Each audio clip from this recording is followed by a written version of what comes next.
What's up, everybody? Thank you very much for joining me here today. So I've got a series that I've been wanting to do here for quite some time. I was finally able to go ahead and acquire enough air rifles that I feel that I can go ahead and get enough of this content going that hopefully we can get more here in the near future. But basically, the bottom line is we're going to test to see, is it necessary to have a scope, or can you get the same job done with a red dot? Let me go ahead and show you. So up here on my list, currently we have the Gen 1 Gauntlet. I have recently acquired a Gen 2 Gauntlet, and I have my Air Venturi Avenger. So far, that's what I've got. That's what we're going to work with. But anyways, the point being is that with each rifle, we're going to test with a scope and with a red dot. Now we're going to be testing this here at 20 yards as well as 50 yards to go ahead and see if we can be able to get a decent enough grouping using different pellet weights. We have 14.3, 15, 18 grain, and I recently acquired some 25 grain that we're going to go ahead and be testing out. So we're going to do 5 shots in each category at each distance, so 5, 5, 5, 5, etc., using the scope. And then we're going to go ahead and do the same with the red dot. Then we're going to go ahead and compare at the end of the video to go ahead and see exactly how well each one of those did, and if it's worth to even get a scope, or if you can get the same job done with a red dot. Now we have the Crossman pellets, then we have 2 JSB styles, and then we have one here with FX air guns. These I have never shot before, so I have no idea what they're going to do. That's exactly what this test is going to be. I just want to see exactly how much of a drop each one of these will take at their respective yardage, depending on each one of these pellets, and to see if we can get, that consistent grouping, whether with a scope or with a red dot. But the thing that I'm most excited about is my GoPro Hero 7 Black setup that I've got, using my Go Sky spotting scope set up in 60 millimeters, the 20 by 60. This is a 3D printed, go ahead and see if I can get you better.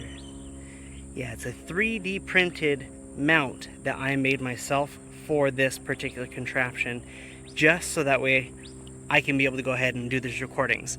Because the thing that I've noticed in the past when I have been shooting with my friend, the Dollar Sportsman, the constant running back and forth, trying to make sure we don't drain the battery on that GoPro, as well as eat up the memory card. So with this, I can actually stay right here, right next to my shooting station, still get you up nice and close, but get a nice clear picture at the same time. If you want to go ahead and see a video of me testing out that video, go ahead and click on the link here up above. Otherwise, let's get to it. The backstory behind this whole thing was me and my friend, Nor, the Dollar Sportsman. We were just goofing around one day after we'd recorded a video of his, and he just wanted me to go ahead and try out the Avenger.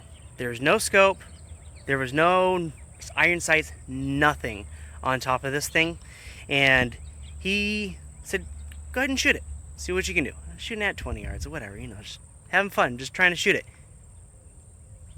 I was getting at least a 1-inch group, no sights. So I'm like, hey, do you know what would be kind of cool is if we went ahead and threw a red dot on this? Has anybody tried it? No? Okay, let's go ahead and do it. Here's that video.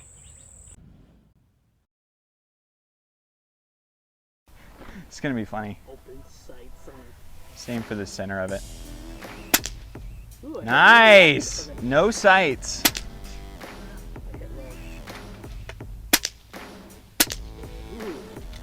How does that feel? How does the trigger feel? Way better. Dang, Gina.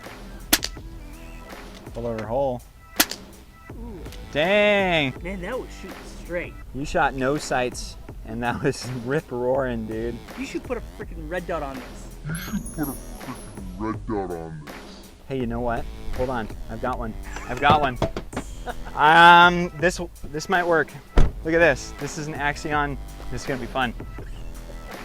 There we go. Oh, baby. This is like secret sauce. Look at that. Look at it. Axion reflex sight.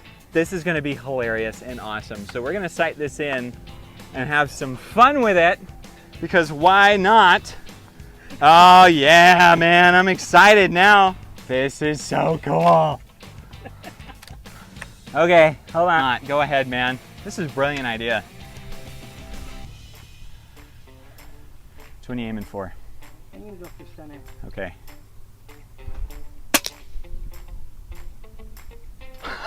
Did I freaking just...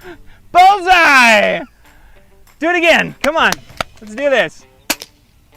Holy cow. I still have one more shot left. I think you're out. Oh, you totally got one more. Wow. Wow. Right. Dude, we should take this out to 50 Holy yards. cow, man. Okay, let's Can do we it. do it? All right, 50? let's do it. Okay, man, 50 yards. Okay, go for it. Can you even see that far out? I can see our yellow dot. Okay, aim for the yellow dot. Target's moving out there because of the wind. Dude, What did I hit? 1 inch down and right.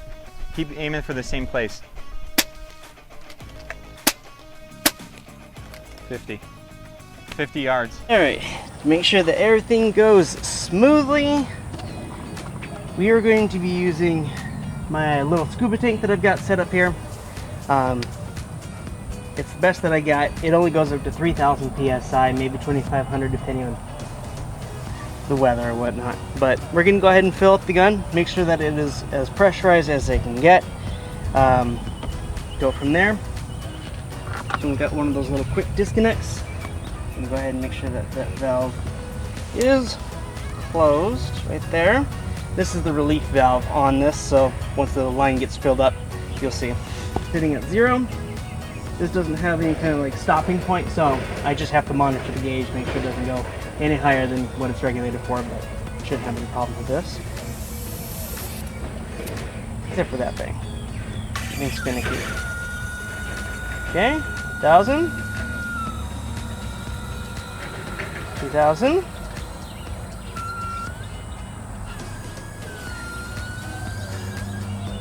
Okay, it looks like we're getting close to about 2,700. And release. Safe to disconnect. We're ready to shoot. Okay, so it's been a minute since I've shot this rifle, but just to make sure that everything is all squeaky clean. Got some of these little bore cleaners.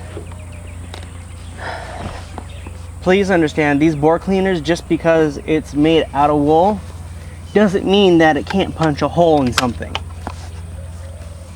I tested on a nice, thick camping blanket.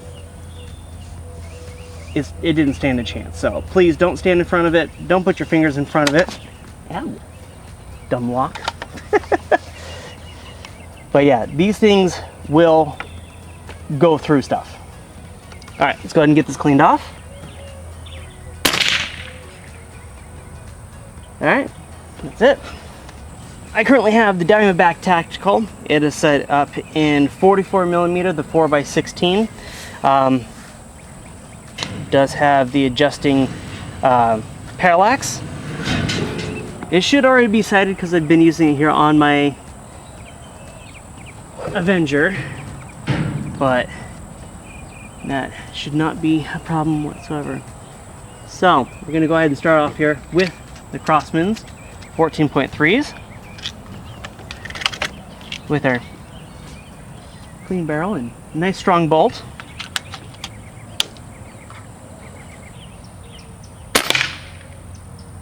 Okay, I think that'll do it for us so far. A little 20 yards. Okay, now we're gonna go ahead and move on to the 15s.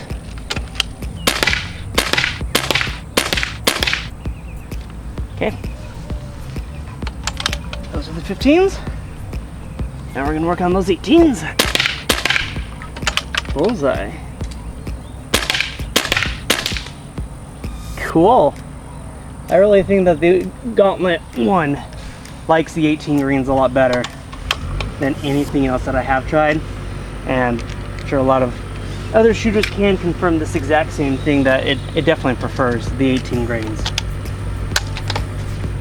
now let's see if it likes the 25 grains.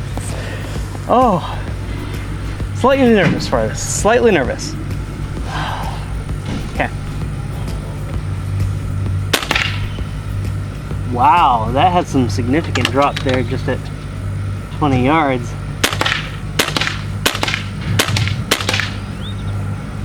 Yep, definitely hitting a little bit low. Now let's go and see how I do with the red dot.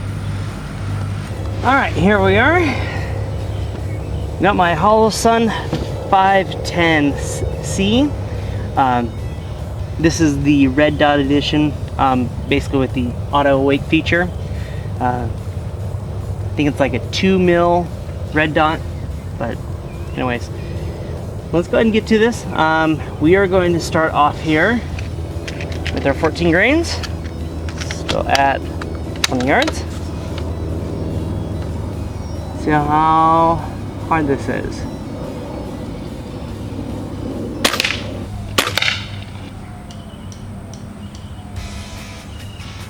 Oh please. I probably should have checked it beforehand. I think we got it all squared out. We'll go ahead and restart that. So we're gonna go still ahead and try for that same third slot on the top row.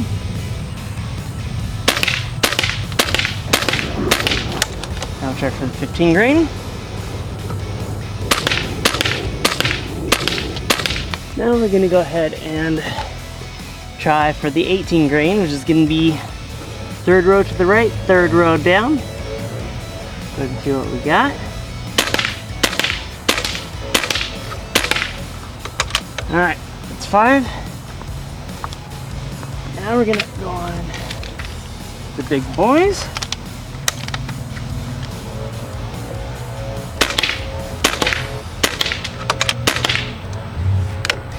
All right, let's go ahead and take a look and review. Overall, looks like the grouping here with the scope definitely was working out very, very well, even with those 25 grains. The red dot, I did have that flyer, and those right there, those were the ones I was having troubles with. 14 grain did pretty good. 15 grain actually did a little bit better. 18 grain was almost spot on. And 20 grain, yeah, it looks like I kind of lost it. Let me know what you think. Hope we'll see you here in the next one.